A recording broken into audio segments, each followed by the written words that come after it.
네, 오늘부터 로마서 말씀을 강해식으로, 여러분들 잘 아실지 모르겠지만 강해식으로 한 절 한 절 알아보면서 정말 참된 복음이 무엇인지 함께 알아보도록 하겠습니다. 주일에 제가 흔히 하는 이제 3대지 설교와는 여러분 조금 다릅니다. 여러분들 참고하시기 바랍니다. 오늘은 그 첫 번째 시간으로 복음, 하나님의 유일한 해답이라는 제목으로 말씀을 나누도록 하겠습니다. 오늘 우리가 살아가는 21세기는 인류 역사상 가장 놀라운 기술 발전을 목도하는 시대에 살아가고 있습니다. 이전에 비해서 기술이 질적인 부분뿐만 아니라 발전하는 속도가 여러분 몇 배 더 빨라졌습니다. 또한 AI 인공지능은 이미 많은 영역에서 우리 인간의 능력을 뛰어넘었습니다. 특별히 이제 생명공학은 인간의 수명을 연장하고 있고 질병을 이전보다 훨씬 더 많이 정복해 나아가고 있습니다. 그리고 또한 우주 탐사는 하루가 다르게 새로운 지평을 열어가고 있으며 요즘 이제 핫한 양자 컴퓨터는 정말 상상을 초월하는 계산 능력을 보여주고 있습니다. 그러나 이 모든 놀라운 발전에도 불구하고 인간의 근본적인 문제는 여러분 해결되지 않고 있습니다. 전쟁과 갈등은 계속해서 더 심화되고 있습니다. 더 심화되고 있습니다, 여러분. 사회적 불평등, 여러 다양한 차별, 정말 인간의 존엄성을 최고로 여기는 요즘 시대에 정말 생각지도 못한 차별이 특별히 선진국에서 많은 기독교 국가들에서 여러분 일어나고 있습니다. 그리고 무엇보다도 우리 모두가 죽음이라는 문제 앞에서는 여전히 무력합니다. 오늘을 시작으로 앞으로 3주 동안 로마서 1장에 대해서 좀 알아볼 텐데 여러분 이 시간을 통해서 다시 한번 인간의 한계와 절망 속에서 하나님께서 우리에게 주시는 정말 유일한 해답이 무엇인지 함께 알아보도록 하겠습니다. 사도 바울은 로마서 서두에서 복음의 본질과 능력을 이야기하면서 인간의 모든 지혜와 능력을 초월하는 하나님의 구원 계획을, 하나님의 플랜을 이야기하고 있습니다. 먼저 우리 로마서 1장 우리 1절 말씀을 함께 읽겠습니다. 시작. 예수 그리스도의 종 바울은 사도로 부름을 받아 하나님의 복음을 위하여 택정함을 입었으니. 사도 바울은 자신을 이렇게 사람들 앞에서 소개할 때 예수 그리스도의 종, A servant of Christ Jesus 이렇게 밝히고 있습니다. 여러분 종이란 말은 헬라어로 둘로스란 말인데 이것은 자발적으로 자신의 모든 권리를 포기하고 주인에게 완전히 속한 노예를 의미합니다. 여러분 기존의 노예와는 다르죠. 기존의 노예는 팔려가거나 강압적인 권력이나 힘 앞에서 굴복해서 강제적으로 강압적으로 종이 되는 거예요. 노예가 되는 거예요. 근데 여기서 말하는 둘로스 종은 자발적으로 자신의 모든 권리를 포기하고 주인에게 완전히 속한 노예를 의미한다는 것입니다. 절대 강제적이 아닙니다. 자발적인 포기입니다. 스스로가 예수 그리스도에게 매이기로 작정했다는 뜻입니다. 한때 바울은 자신의 혈통과 율법적 의를 자랑했던 바리새인이었습니다. 빌립보서 3장 5절에서는 그가 그 자신을 이렇게 표현하고 있습니다. 제가 읽어드리겠습니다. 8일 만에 할례를 받고 이스라엘 족속이요 베냐민 지파요 히브리인 중에 히브리인이요 율법으로는 바리새인이요. 이렇게 그가 자기 스스로를 원래 표현하고 자랑하던 자였습니다. 그러나 그가 다메섹 도상에서 부활하신 예수 그리스도를 만난 후에 그가 자랑하던 그 수많은 자랑거리들을 그의 정체성을 배설물로 여겼습니다. 사랑하는 우리 성도님 여러분, 하나님을 떠난 인간의 모든 지식은 여러분 미혹입니다. 가짜입니다. 참된 지혜도 지식도 아니고 허울뿐인 망상이고 껍데기일 뿐입니다. 물론 그것들이 인간 세계에서 세속적인 사회에서는 통용되고 인정될 수 있어요. 그러나 하나님 나라의 관점에서는 전혀 아무것도 아니라는 것입니다. 바울은 이러한 복음의 진리를 체험적으로 깨달았습니다. 그것은 인간의 지혜와 의로는 결코 하나님께 이룰 수 없게 됨을 알게 되었다는 것입니다. 여러분 오늘날 우리가 어떻습니까? 우리는 무엇을 우리가 자랑하며 살아가고 있습니다. 물질을 자랑합니까? 혹은 건강을 자랑합니까? 혹은 자녀들의 잘됨이나 성공을 자랑하고 있습니까? 혹은 이 시대를 이끌어가는 유행이나 최신 기술에 대한 그런 지식들을 자랑하고 있습니까? 여러분 우리나라에만 있는 약간 기이한 현상들 몇 개가 있는데 그중 하나가 뭐냐면 핸드폰이나 이렇게 전자기기가 가장 먼저 나오면 줄 서서 오픈을 하는 나라는 우리나라가 압도적으로 1등이에요. 압도적으로. 물론 이제 미국에도 그런 사람들이 있어요. 애플 스토어에 가면 쫙 줄 서요. 90%가 한국 사람들이에요. 줄 서는 사람들. 이해를 못해요. 왜 어차피 파는데 굳이 왜 몇 시간 더 빨리 며칠 더 빨리 여러분 뭐가 그게 그렇게 중요합니까? 그게 뭐가 그렇게 자랑거리입니까? 여러분, 이 모든 것들은 하나님 앞에서는 정말 아무런 가치가 없습니다. 우리가 진정으로 자랑할 수 있는 것은 오직 우리가 그리스도의 종, 둘로스, 그리스도의 종이 되었다는 것입니다. 오늘 본문 1장 하반절에서 바울은 자신이 사도로 부르심을 받아 하나님의 복음을 위하여 택정을 입었다고 이야기하고 있습니다. 여러분, 여기서 말하는 사도는 보냄을 받은 자입니다. 보냄을 받은 자. 바울의 사도직은 자신이 선택한 것이 아니라 하나님의 주권적인 부름에 의한 것이었습니다. 그리고 그는 하나님의 복음을 위하여, 자기가 하나님의 복음을 위하여 선택되었다, 택정되었다, 이렇게 이야기하고 있습니다.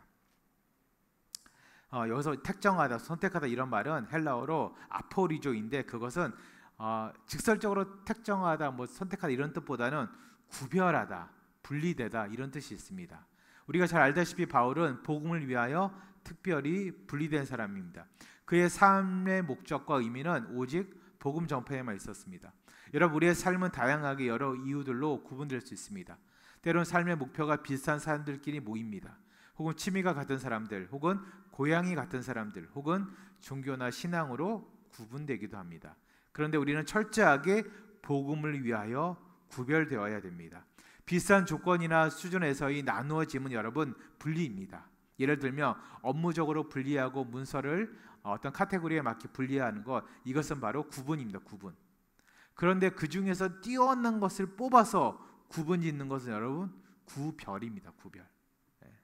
쉽게 말씀드리면 구별에는 명확한 수준의 차이가 존재합니다. 여러분, 진짜와 가짜 존재하죠. 그게 바로 여기에 해당합니다. 오늘 본문 로마서 1장 우리 2절 함께 보겠습니다. 다 같이 읽겠습니다. 시작.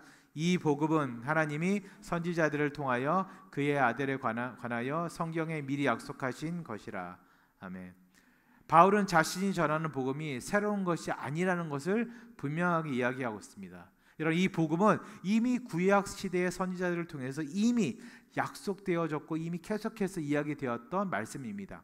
창세기 3장 15절에 여자의 후손 약속, 그것으로 시작되어서 아브라함에게 주신 언약, 다윗에게 주신 왕국의 약속, 그리고 이사야가 예언한 고난받는 종에 대한, 그 어린 양에 대한 약속이 이르기까지 구약의 여러분 전체의 내용은 장차 오실 메시아에 대한 이야기들로 가득 차 있습니다.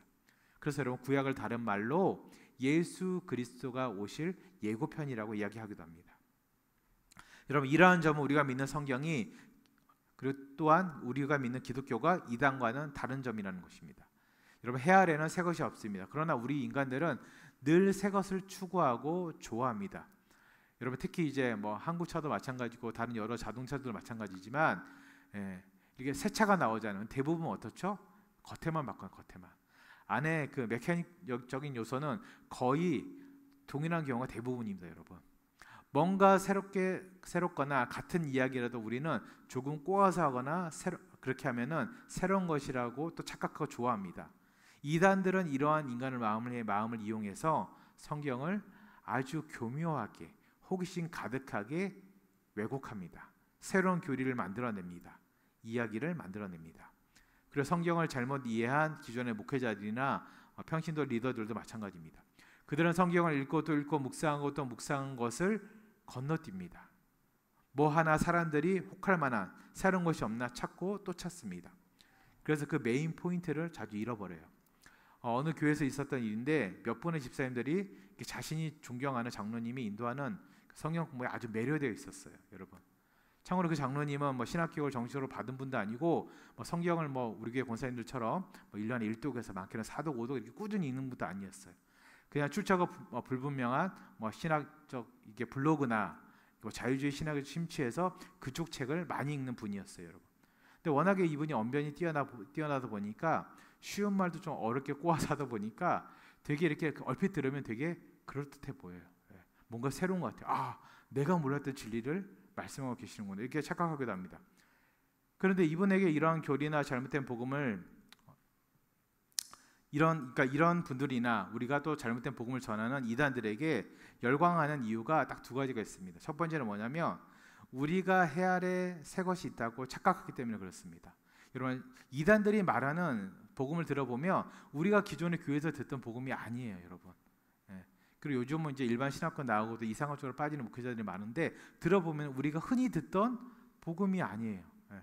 뭔가 새로워요. 다르게 이야기해요, 여러분. 물론 깊이 묵상해서 새로운 진리를 발견하는 건 좋아요. 근데 괜히 꼬아서 다른 쪽으로 인도하는 건 여러분 되게 위험합니다. 그리고 두 번째는 하나님의 말씀인 성경을 우리들이 스스로가 읽지 않아서 묵상하지 않아서 잘 몰라서 그래요. 여러분 이미 하나님께서는 수천 년 동안 선지자들을 통해서 예수 그리스도에 관한 말씀을 약속해 주셨습니다. 그리고 그 선지자들을 통해서 많은 목회자들을 통해서 이미 그들의 입술을 통해서 계속해서 알려주고 계십니다. 여러분 저 같은 목회자는 어떻게 보면 조금 알아듣기 쉽게 여러분들에게 풀어 설명해 줄 뿐이에요. 정작 중요한 것은 내가 이 말씀을 읽는 게 여러분 가장 중요합니다. 예. 여러분 제가 정말 하나님의 은혜로 제가 공부 지지를 못하고 머리 나쁜데 제가 정말 하나님의 은혜로 우리나라 이렇게 신학생들이나 목회자들뿐만 아니라 전 세계에서 많은 신학생들이 가고 싶은 신학교를 제가 가게 되었고 거기서 공부하고 졸업했습니다. 그래서 이제 저희 학교를 두고 많은 이제 한국에 계시는 목사님들이 이런 이야기를 해요. 한국에서는 그 신학교 교수님 책이 번역된 걸로 배운대요. 그리고 미국의 일반 신학교에서는 그 교수님의 책을 영어 원본 그대로 배운대요. 근데 목사님 학교에서는 목사님 같은 분들은 그분에게 저자 직강을 듣는데요. 저는 잘 몰랐어요. 같이 이렇게 수업 듣는데 충신에 나온 목사님들이 제 책을 보더니 이걸로 배우니 교수님이 누구냐? 이분이 교수님인데요. 그러니까 우리도 이걸로 배우는데 이렇게 얘기를 해요, 여러분. 여러분 성경은 예수님의 저자 직강 강의입니다. 예수님의 말씀이 그대로 있는 거예요. 예. 여러분 복음은 예수 그리스도이시고 성경은 그분 그 자체이시고 그분의 이야기입니다, 여러분. 여러분 이러한 성경을 우리가 더욱더 가까이 해야 됩니다. 그래야지 혼란스러운 세상 가운데 혼탁한 세상 가운데 우리가 흔들리지 않고 잘 따라갑니다. 여러분 나쁜 것을 구별하는 잘못된 것을 구별하는 가장 좋은 방법은 우리가 진짜를 알면 잘 구별이 됩니다. 근데 우리가 진짜가 무엇인지 모르니까 계속 여기에 쏠리고 많은 목사님들이 얘기하죠. 인터넷 함부로 검색하지 말라 그러죠. 이상한 거 많다고. 왜 그럽니까? 혹하거든요. 진리를 잘 모르니까 깊이 모르니까 금방 빠져들 수 있어요. 근데 목회자들이나 신학공부를 오래 하신 그 목사님들의 교수님들 눈에는 몇 줄만 읽어보면 보여요. 이렇게 보여요. 이상하다는 것입니다. 여러분 항상 하나님의 말씀을 가까이 지기를 주님의 이름으로 축원드립니다. 그 다음 3절입니다. 로마서 1장 3절입니다. 우리 함께 읽겠습니다. 시작. 그의 아들에 관하여 말하면 육신으로는 다윗의 혈통에서 나셨고. 앞에서 말씀드린 대로 복음의 중심에는 하나님의 아들이신 예수 그리스도가 있습니다, 여러분. 바울은 예수님의 이중적 본성을 명확하게 제시하고 있습니다. 먼저는 예수님께서 육신으로는 다윗의 혈통에서 나셨다고 이야기하고 있습니다. 이런 예수님의 완전한 인성을 보여주고 있습니다. 예수님은 다른 종교의 그 신들처럼 추상적인 신화적 존재가 아닙니다. 역사 속에서 실제 하셨던 분이십니다. 예수님께서는 다윗의 후손으로 오셔서 하나님께서 약속하신 영원한 왕국을 성취하신 분이십니다. 가상의 존재가 아니라는 것입니다. 실제 하셨던 분이시고 그러시기에 그분의 사역이나 구원 역사 또한 허구적인 소망이나 바람이 아니라 팩트, 사실입니다. 이미 일어났고 앞으로도 일어날 일이라는 것입니다.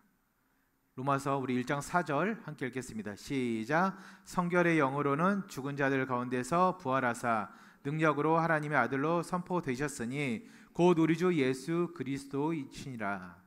아멘. 예수님은 다윗의 혈통 인간인 동시에 성결의 영, 그 신성으로 하나님의 아들, the Son of God, 하나님의 아들임을 입증하셨습니다.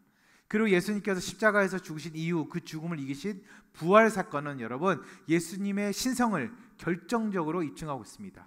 예수님이 인성만 있었다면 사람처럼 죽었다가 다시 부활하지 못합니다. 계속 죽은 상태로 유지가 됩니다. 그러나 예수님은 완전한 인간이시며 완전한 하나님이시기 때문에 부활하셨습니다. 그것을 입증하고 있습니다. 인류 역사상 수많은 종교 지도자들이나 현인들이 있지만 여러분 죽음을 이기고 부활한 분은 예수 그리스도밖에 없습니다. 오늘날 인공지능이 아무리 발전해도 생명공학과 의학이 아무리 진보해도 여러분 죽은 사람을 살려낼 수는 없습니다. 그러나 예수 그리스도께서는 죽음을 이기셨습니다. 여러분 이것이 바로 복음의 핵심입니다. 우리 소망의 근거입니다. 그래서 다른 종교에서 이 복음은 여러분 평안이나 건강이나 부유함 같은 현세의 지금 세상의 우리 삶에서의 지금의 오늘날에 우리가 누리고 우리가 그렇게 할 수 있는 세속적인 유한한 축복을 강조합니다. 그것을 얻기 위해서 노력합니다. 근데 여러분, 기독교에서 죽음 그리고 부활은 무엇입니까? 지금 세상과는 아무 관계가 없습니다. 우리가 죽은 이후에 영원한 축복인 영생을 위해서 계속해서 이야기하고 있습니다. 여러분, 이게 가장 명확한 복음이고 우리가 가짜와 진짜를 구분할 수 있는 것입니다. 여러분, 제가 왜 그 강의 말씀을 여러 가지를 고민하면서 로마서 택했냐면 성경 66권 중에서 로마서 말씀이 쉽지는 않아요. 여러분, 되게 어려워요. 근데 가장 논리적으로 복음을 설명하고 있습니다. 여러분, 어떻게 보면 저도 이게 저한테는 되게 큰 도전이에요. 제가 요한복음이나 다른 이렇게 복음서나 강의 설교를 좀 해봤는데 로마서는 저도 기도 많이 했습니다. 어느 목사님이 그러더라고요. 논리적으로 되어 있기 때문에 설교하기가 더 쉽대요. 근데 실제로 준비하다 보니까 정말 그렇습니다. 여러분들 안에 정말 이 말씀이 잘 쌓이고 또 잘 복습해서 이게 틀이 박히면 여러분 평생 어떤 말씀을 들어도 분명 이 세상은 점점점 유혹의 영이, 미혹의 영이 더 많아질 거예요.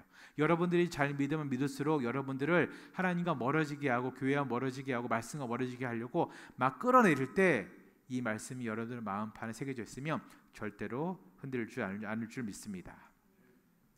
우리 계속해서 로마서 1장 5절입니다. 우리 함께 읽겠습니다. 시작. 그로 말미암아 우리가 은혜와 사도의 직분을 받아 그의 이름을 위하여 모든 이방인 중에서 믿어 순종하게 하나니. 아멘. 바울은 자신의 사도직이 전적으로 은혜로 받은 것임을 고백하고 있습니다. 여러분, 우리가 잘 알다시피 그는 한때 교회를 핍박하던 자였습니다. 그리스도인을 잡아 죽이던 자였습니다. 그런 그가 사도가 된 것은 오직 하나님의 은혜 때문입니다. 여러분, 우리 교회도 곧 네 분의 권사님을 세웁니다. 우리가 공동회의를 하고 투표를 해서 세운 것이 아니라 하나님께서 은혜로 세우시는 것입니다. 여러분, 그래서 직분자들은 그리고 저 같은 목회자들은 사람에게도 정말 잘 보여야 되지만 우선적으로 특별히 하나님께 잘 보여야 됩니다. 하나님 앞에서 더 신실하고 더 성실하고 더 정직해야 됩니다. 주께서 자신의 피로 사신 교회를 우리도 우리의 피와 땀으로 세워나가야 됩니다. 그것을 내가 다시 한번 하나님 앞에 고백하는 자리가 바로 취임식이나 임식입니다. 여러분. 그리고 오늘 본문에서 언급한 사도직의 목적은 모든 이방인 중에서 믿어 순종하게 하는 것입니다. 그 목적이 있습니다. 사도를 세운 이유는 우리를 직분자로, 특별히 아버지는 목회자로, 그리고 그뿐만 아니라 우리를 다른 사람들보다도 먼저 믿게 한 이유는 모든 이방인들 중에서 믿어 순종하게 한다는 것, 순종하게 하려고 하는 데 있습니다. 여러분, 여기서 중요한 것은 믿고 순종하는 것입니다. 믿어 순종하는 것. 여러분, 참된 믿음은 반드시 순종으로 나타납니다. 머리로만 아는 믿음, 입술로만 고백하는 믿음, 삶으로 순종하는 믿음, 성품으로 나타나는 믿음이 진짜 믿음입니다. 여러분, 머리를 많이 압니다. 우리나라처럼 예배 많이 드리고 기도 많이 하고 그런 나라 어디 있습니까? 근데 우리나라만큼 이렇게 빨리 기독교가 훅 흥했다가 훅 아직 폭망한 건 아닙니다. 여러분, 그렇게 나락으로 가고 있는 나라도 없습니다. 왜 그렇습니까? 여러분, 종교적 행위만 강조했을 뿐이지 마음이 없었어요. There is no heart. 정말 마음을 드리는 게 없었다는 것입니다. 여러분, 그것은 예수님의 가르침이 아닙니다. 매일같이 말씀 보고 기도하는 거 정말 중요합니다. 실제로 우리의 것을 내어주면서 나를 희생하면서 사람들에게 전도하고 말씀을 전하고 특별히 그 사람들을 사랑하고 품고 섬기는 것이 더 중요합니다. 우리 계속해서 로마서 우리 1장 6절입니다. 함께 읽겠습니다. 시작. 너희도 그들 중에서 예수 그리스도의 것으로 부르심을 받은 자니라. 아멘. 이스라엘 백성들뿐만 아니라 로마의 성도들도 그리고 우리들 또한 이러한 부르심을 여러분 받았습니다. 이렇게 부름을 받은 모든 자들은 예수 그리스도의 것이라고 이야기하고 있습니다. 이것이 바로 구원받은 우리들의 신분이에요. 신분. 우리는 더 이상 우리 자신의 것이 아니라 그리스도의 소유입니다. 이것이 바로 우리들의 정체성입니다. 우리들의 자아가 항상 깨달아야 될 사실입니다. 내게 아닙니다. 나는 예수님 것입니다. 나는 하나님 것입니다. 우리를 부르신 소명, 그 콜링의 무게를 우리가 알아야 돼요. 흔히 목회자들에게 자주 소명을 물어오시는 분들이 있습니다. 목사님 어떻게 하나님의 부름을 받았습니까? 신학교 가면 제일 처음에 뭐 하는 줄 아세요? 어떻게 신학교 오셨어요? 저는 솔직히 얘기했어요. 왜 우리 신학교 왔어요? 얘기했을 때 하나님께서 마음을 주셔서 신학을 하고 싶었는데 내가 살던 서부로 가기 너무 멀고 가까운 데 가려고 지도를 찾았는데 여기서가 제일 가까워서 왔다 이렇게 했습니다. 물론 저처럼 이렇게 엉뚱하게 얘기하는 분들도 있어요. 대부분은 되게 장황하게 설명을 해요. 왜 그렇습니까? 그만큼 부르심이 중요해요. 부르심은 인간이 삶을 살면서 인생의 방향을 바꾸는 경우가 여러분 대부분입니다. 목회자로서 부르심은 아주 중요합니다. 그러나 그보다 더 중요한 것은 하나님께서 목회자를 예수 그리스도의 것으로, 그분의 소유로 부르셨다는 것입니다.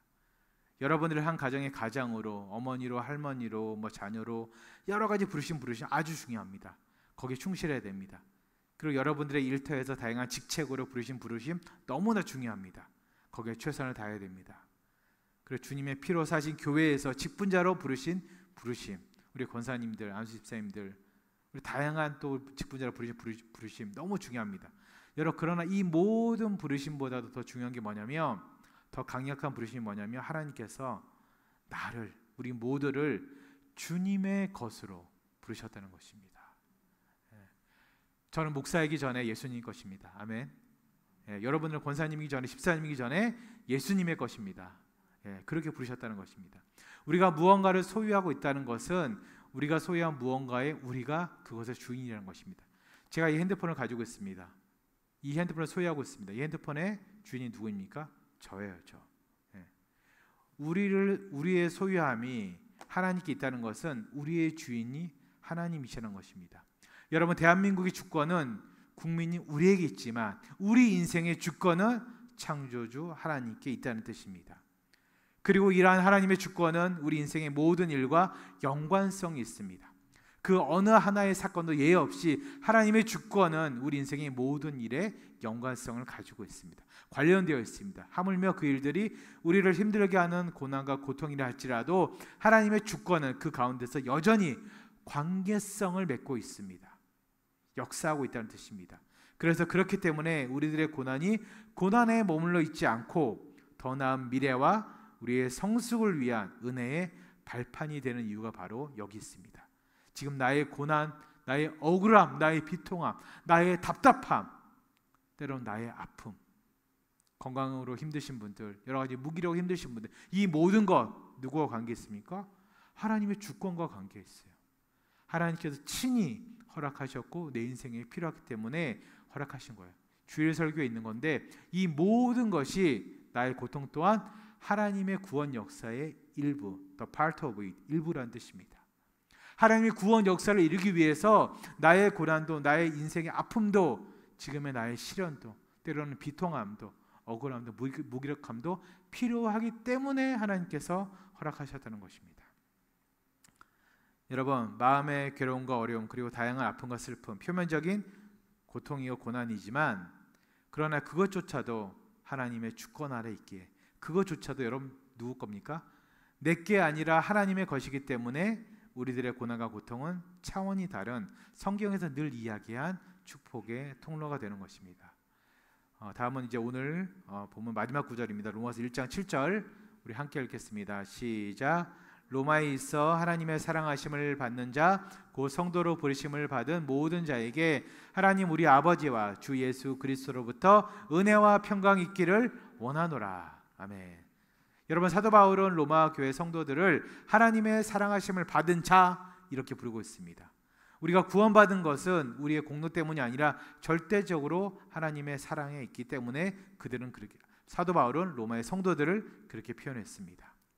하나님이 세상을 이처럼 사랑하사 독생자를 주셨으니, 그 로마서 요한복음 3장 16절의 말씀처럼 구원의 출발점은 여러분 하나님의 사랑이 있습니다. 그리고 하나님의 사랑을 받은 로마 교회 성도들은 이제 공식적으로 성도로 부르심을 받은 자라고 사도 바울은 이야기하고 있습니다. 여러분, 성도 무슨 뜻입니까? 거룩한 자라는 뜻입니다. 거룩한 자.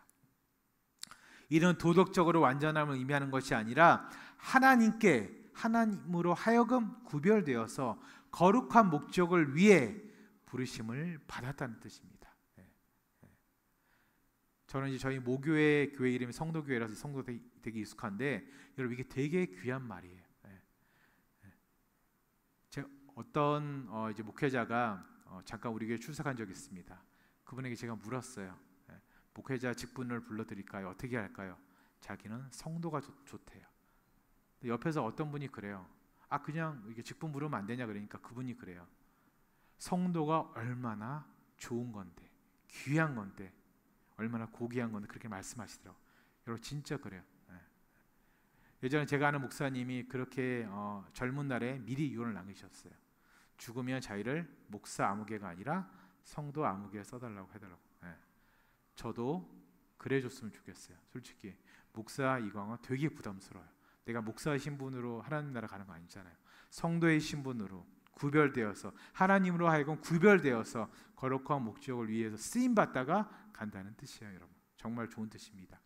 그리고 여기 나오는 은혜와 평강이라는 단어는 바울이 그가 스스로가 생각하고 있는 하나님의 축복을 풀어서 쓴 게 바로 은혜와 평강입니다. 여러분 은혜는 우리가 받을 자격 없는데 하나님께서 주시는 호의입니다. 호의. 이게 영어로는 favor예요. favor. 우리가 좋아해서 자주 즐기는 거예요. 즐기는 것. 그것이 바로 하나님께 주시는 은혜라는 것입니다. 평강은 그 은혜의 결과로 하나님과 함께 누리는 화평을 뜻합니다. 단순히 사람들과의 좋은 관계를 뜻하는 게 아니에요. 여러분 이 세상을 살아가면서 관계 정말 중요하죠. 관계 많이 맺는 거 중요하죠. 정말 가장 중요한 관계는 하나님과 내가 화평을 이루는 것이에요. 그래서 너희가 평강이 있을지어다. 여러분 이 말이 정말 아름답고 대단한 축복입니다. 당신은 하나님과 늘 화평할 것입니다. 이 말이기 때문에 그렇습니다. 이 두 가지는 여러분 실제적으로 하나님 우리 아버지와 주 예수 그리스도로부터 온다고 사도 바울은 설명하고 있습니다. 그 뜻은 뭐냐면 인간의 노력이나 세상으로부터 절대 올 수 없음을 뜻하는 것입니다. 말씀을 맺도록 하겠습니다. 사랑하는 우리 성도님 여러분, 오늘 우리는 로마서 1장 1절에서 7절 말씀 강해식으로 살펴보면서 한 절씩 말씀을 나누었습니다. 사도 바울은 자신을 예수 그리스도의 종으로 소개하며 복음을 위해 구별된 자라고 고백하고 있습니다. 이 복음은 새로운 것이 아니라 하나님께서 이미 선지자들을 통해서 약속하신 것입니다. 복음의 중심에는 여러분 예수 그리스도가 있습니다. 그분은 육신으로 다윗의 혈통으로 나신 완전한 인간이시며 동시에 부활하심으로 하나님의 아들로 선포되신 분이십니다. 인류 역사상 죽음을 이기고 부활하신 분은 여러분 예수 그리스도 단 한 분밖에 없습니다. 우리는 이제 예수 그리스도의 것으로 부름을 받은 자들이며 하나님의 주권은 우리 인생의 모든 일, 심지어 고난과 고통과 아픔과 고민과 여러 모든 일까지도 축복의 통로로 만드는 힘이 있습니다. 여러분 우리가 살아가는 이 세상은 21세기에는 정말 놀라운 기술 발전의 시대입니다. 그러나 그럼에도 불구하고 늘 여전히 인간의 근본적인 문제는 해결되지 않고 있습니다. 마음이 공허한 사람들이 더 많아지고 있습니다. 여러분 그거 아십니까? 우리 교회가 있는 이 빌딩에 여기 주변 건물에 우리 사랑하는 자녀들 이렇게 마음이 아픈 친구들 상담해주는 상담센터가 여러분 얼마나 많은지 아십니까? 더 놀라운 거는 그 상담센터도 여러분 늘 분배해요. 그만큼 인간의 마음은 점점점 더 공허해 가고 있습니다. 전쟁, 갈등, 차별 어떻습니까? 더 심화되고 있습니다. 선진국에서 특별히 하나님을 믿는 기독교 국가에서 그 차별은 더 심해지고 있습니다. 아무리 기술이 발전이 되어도 아무리 과학이 발전이 되어도 인간의 삶은 나아지지 않고 있습니다. 그리고 아무리 의학이 발전이 되어도 여러분 죽음도 나아지지 않고 있습니다. 죽음을 절대로 극복할 수도 없습니다. 그러나 여러분 복음은 다릅니다. 복음은 모든 문제를 해결하고 죽음까지 이기는 능력이 있습니다. 그것은 바로 부활이고 영원히 죽지 않는 영생입니다. 여러분 예수 그리스도께서는 죽음을 이기고 부활하셨습니다. 이 역사적인 사실이야말로 우리 소망의 유일한 근거가 되어야 됩니다. 오직 복음만이 여러분 하나님께서 인간의 한계와 절망 속에서 주신 유일한 해답임을 믿으시기를 주님의 이름으로 축원드립니다. 왜냐하면 복음은 인간이 만들어낸 종교가 아니라 하나님께서 이미 수천 년 동안 약속하시고 예수님을 통해서 성취하고 이루신 하나님의 구원 계획이기 때문에 그렇습니다. 그래서 우리가 진정으로 자랑할 수 있는 것은 오직 우리가 그리스도의 종이 되었다는 것입니다. 내가 자발적으로 하나님의 거룩하신 부르심을 위해서 내가 하나님께, 내가 예수 그리스도께 스스로 매인 바 되었다는 것입니다. 여러분, 이 복음을 믿고 순종의 삶을 살아가시는 여러분들이 되시고, 특별히 이 복음의 능력으로 여러분 모든 고난과 아픔과 특별히 슬픔, 그리고 여러분 또 기도하는 모든 태신자들의 구원을 이루시기를 주님의 이름으로 축복합니다. 우리 다 같이 찬양하도록 하겠습니다.